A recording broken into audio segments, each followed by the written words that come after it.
Good morning guys. Karon mangita taog lawa. Dara guys, dara.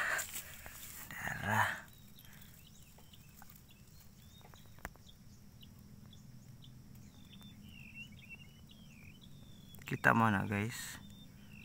Muna siya pinaka binom nga lawa dire sa bukid. Muna siya agatong gigamit sa pelikula nga Spider-Man. Pero ang sa Spider-Man genetically modified nga spider kay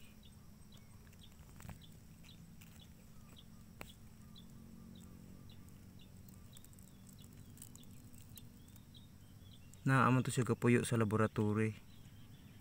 Pagka kinaaman ni sa bukid pero muura ning lalaha. Dili siya aggressive, magpirmi siyang magtago mo nang kinahanglan imo siyang kuy-kuyon. Kinaa siya nagtago sa yuta. Pero kung mo ni makapaak, siguro yung lagom. Mo siyang makita guys, no? Dili kay siya aggressive. Dili kay siya aggressive nga pagka spider.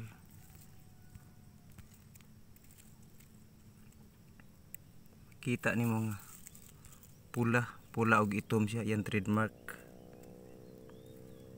Pula og itom tungod na sa iyang pagkalala.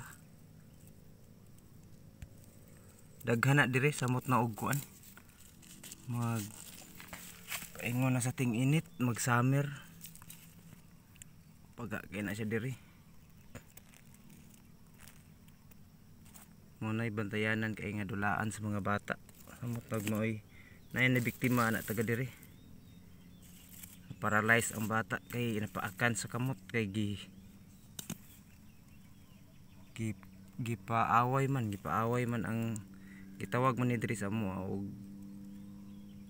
guyangyang siyang spider atong close up na yang itsura gamay ra na sa kayo nga buto-buto. Pero kung mo na makapaaka gimo oversad. Ora to siya guys, thank you and good morning.